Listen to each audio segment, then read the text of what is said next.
how do you see today's match going on from the first innings? I thought they batted pretty well.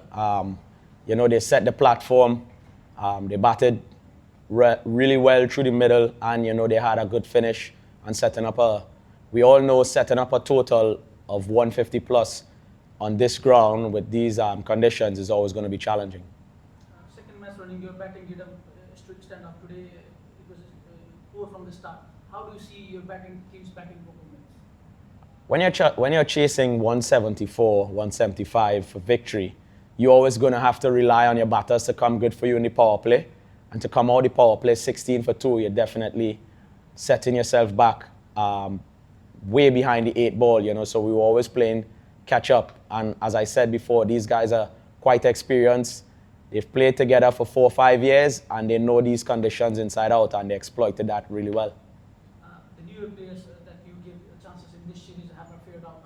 How big of a pressure is it for them? You're playing lowly opposition, but you're not getting the results. How bad is it for them in their first internationals? For them, it may seem okay. I guess it definitely hurts a bit more for the senior guys who've played at this level and have tasted success. But it's also a wake-up call for them to understand that, hey, listen, international cricket is no joke. When you get here, you have to do a lot of work to remain here, to perform, and to be successful at this level. So it's definitely a wake-up call for them. It's definitely a wake-up call for us when we come together as a team. It's not just singling out individuals.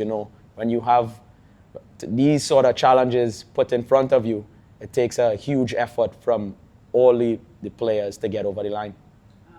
Today, Nepal was better in all 3 departments, but even in the last match, the fielding was exceptional. Today, we saw another example of that. How do you see being inside the field, the fielding performance?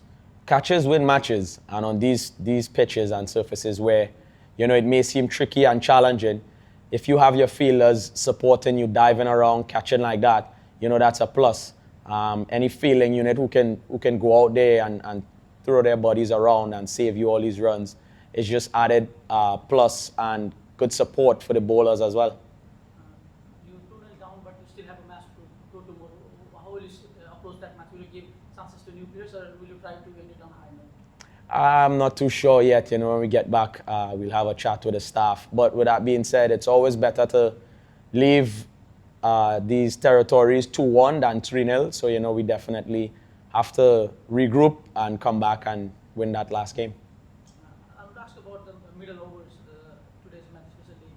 You had started in the previous matches when you lost away in the middle overs. But while batting, you struggle in the middle overs. How do you see Nepal's performance in that middle overs? Because often we see international cricket teams struggle to get runs, but they were getting runs of single doubles, if not for the big shot. How did you see the approach? 7 to 15 in T20 cricket is always challenging. But when you have a set platform and set batters, it's always going to be easier, especially when it's a decent track as well, not much spin on offer, the ball didn't swing long enough. Once you have set batters, that's the way forward. That's how you set the platform. That's how you get big targets.